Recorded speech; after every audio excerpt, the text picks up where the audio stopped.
Assalamualaikum warahmatullahi wabarakatuh. Alhamdulillah wassalatu wassalamu ala Rasulillah wa ala alihi wa ashabihi wa mawalah, amma ba'du. Para mahasiswa yang saya banggakan dan mudah-mudahan Allah muliakan. Alhamdulillah, pada kesempatan ini kita bertemu kembali dalam mata kuliah ilmu mantik. Pada kesempatan ini kita akan membahas Al-Kulliyat Al-Khamsah, 5 lingkungan, atau Ibnu Sina itu menyebutnya Al-Alfad Al-Khamsah. Al-Kulliyat Al-Khamsah ini atau 5 lingkungan ini sangat penting untuk dapat membuat definisi, sebab Al-Kulliyat Al-Khamsah ini diantaranya ada yang menjadi unsur-unsur definisi, yaitu al-jinsu ya atau genus, kemudian al-fasl atau diferensia spesifik, kemudian al-khas ya sifat khusus atau proprium. Nah, itu menjadi unsur di dalam definisi. Oleh karena itu, oleh para logisi di generasi pertama suka dijadikan madkhol ya, atau pendekatan untuk mempelajari ilmu mantik. Dan orang yang pertama kali menyusun Al-Kulliyat Al-Khamsah ini dalam satu buku tertentu itu adalah Porphyrius ya, yang bukunya itu dinamai Aisagogen. Nah, Al-Kulliyat Al-Khamsah ini atau 5 lingkungan ini terdiri dari al-jinsu ya atau genus, kemudian an-nau spesies, kemudian al-fasl diferensia spesifik, kemudian al-khas ya, atau sifat khusus atau proprium, kemudian al-irdu ya sifat umum atau aksidensia. Yang tiga itu merupakan substansi ya, al-jinsu atau genus ya, an-nau spesies, al-fasl diferensia spesifik itu merupakan substansi. Nah, sementara al-khas sifat khusus ya dan al-irdu sifat umum itu merupakan sifat. Nah, ini penting ya kita ketahui, karena jika kita mengetahui tentang sesuatu ya terdiri dari substansi dan sifatnya, itu seakan-akan mengetahui tentang sesuatu semuanya gitu. Nah, apa al-jinsu itu ya atau genus itu? Genus itu adalah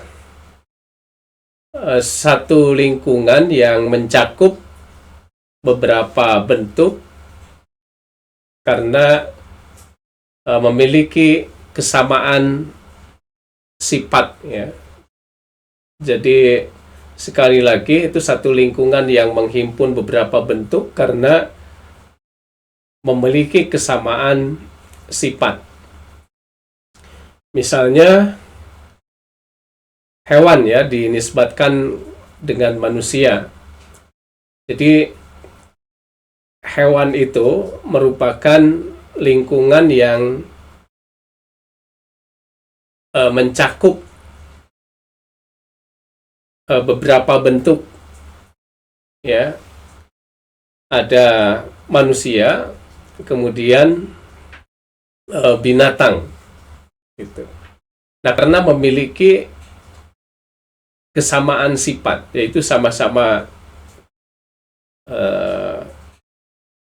berkembang ya, atau tumbuh, kemudian juga bergerak dan bernyawa. Nah, itu genus ya, genus. Jadi hewan itu adalah genus. Di situ yang meliputi atau mencakup manusia dan binatang. Nah, kemudian nao ya, atau spesies. Spesies ini adalah lingkungan ya, atau kesatuan yang mencakup aprod tertentu ya, atau individu-individu tertentu ya, atau beberapa individu, karena memiliki sifat yang atau kesamaan sifat yang sifat itu dapat membedakannya dari spesies lain. Nah, misalnya manusia. Jadi manusia itu adalah anau atau spesies. Ya, di dalamnya tercakup individu-individu, ada Umar ya, Karim, Parit misalnya, itu nama-nama orang ya. Nah, itu individu-individu. Jadi tercakup di dalam nao ya, yang memiliki kesamaan bentuk karena sifat yang membedakannya dari spesies lain. Nah, apa kalau di manusia sifat yang membedakannya dari spesies lain itu adalah kemampuan berpikir. Nah, kemampuan berpikir itu membedakan manusia dari spesies lain, dari binatang ya, karena binatang itu misalnya kerbau ya, kambing, macan dan sebagainya, itu tidak memiliki kemampuan berpikir. Nah, itu nao ya. Nah, kemudian selanjutnya adalah fasol atau diferensia spesifik. Nah, kalau fasol itu adalah sesuatu, karena sama ini merupakan substansi ya, sesuatu yang ada pada satu substansi yang membedakan substansi itu dari substansi lainnya. Itu fasol. Tadi kemampuan berpikir, nah itu ada pada substansi ya, ada pada manusia. Dan membedakan manusia itu dari yang lain, dari binatang. Nah, kemudian juga selain membedakan, itu menunjukkan kepada hakikat ya substansi itu. Jadi sekali lagi ya, fasol itu adalah sesuatu yang ada pada satu substansi dan menunjukkan hakikatnya, sehingga membedakan substansi itu dari substansi lain. Nah, di sini perlu digarisbawahi menunjukkan hakikatnya. Ya, artinya menjadi hakikat dari substansi itu. Sehingga kalau tidak ada ya, itu menjadi hilang ya eksistensi substansi itu. Jadi kalau tidak memiliki kemampuan berpikir, maka itu bukan manusia begitu. Ya, atau misalnya seperti panas ya, pada api ya atau basah pada air. Nah itu kalau tidak panas itu bukan api, dan kalau tidak basah juga bukan air. Nah itu fasol ya atau diferensia spesifik. Nah kemudian al-khos ya atau sifat khusus atau proprium. Nah apa al-khos itu atau sifat khusus itu ya atau proprium itu? Sifat khusus itu adalah sifat yang ada pada suatu substansi ya. Nah ini tapi di luar substansi, yang namanya sifat itu kan di luar. Jadi sifat ya pada satu substansi yang bisa hilang ya dalam waktu tertentu dan menunjukkan kekhususan pada substansi itu ya. Misalnya tertawa ya pada manusia. Nah tertawa itu sifat yang ada pada manusia gitu, satu substansi manusia, dan bisa hilang pada saat tertentu. Jadi bisa hilang gitu pada saat tertentu. Nah tetapi hilangnya itu tidak menghilangkan eksistensi. Jadi meskipun sudah tidak bisa tertawa, itu tetap saja manusia begitu. Nah itu sifat khusus. Nah kalau sifat khusus ini hanya menunjukkan kepada kekhususannya, jadi tidak menunjukkan pada hakikatnya. Ya khusus artinya sifat ini jarang ya berada pada substansi yang lain gitu, atau bahkan tidak ada. Misalnya tertawa pada binatang, nah itu kan sulit gitu ya ditemukan binatang yang bisa tertawa.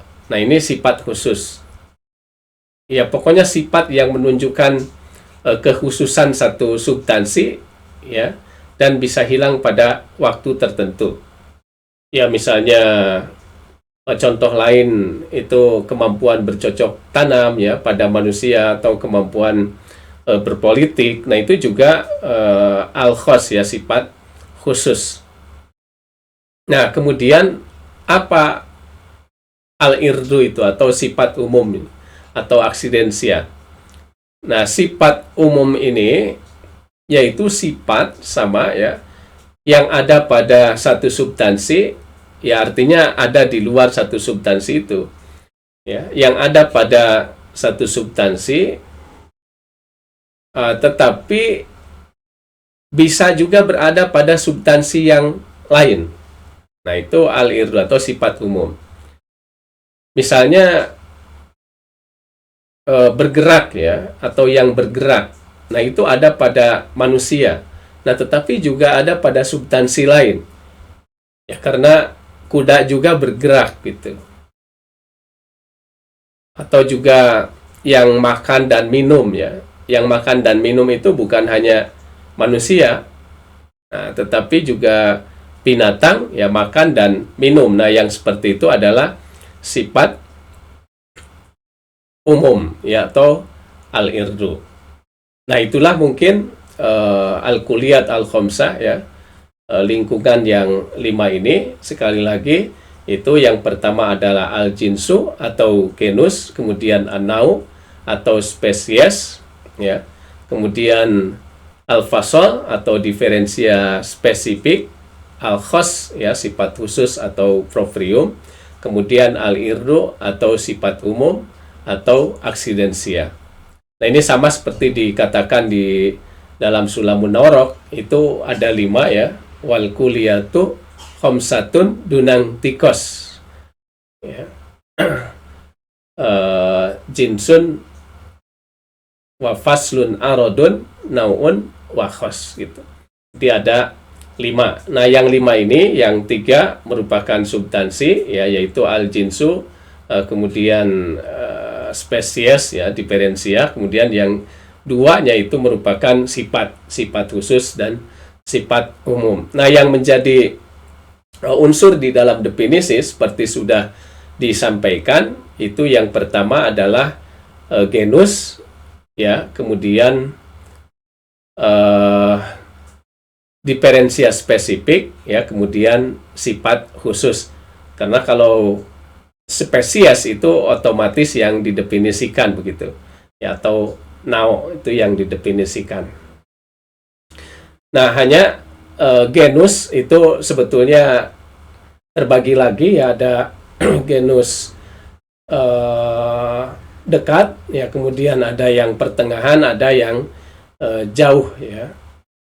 Nah, tapi saya kira cukuplah untuk mengetahui apa itu genus, ya, kemudian apa spesies, kemudian diferensia, kemudian sifat khusus, ya, kemudian sifat umum.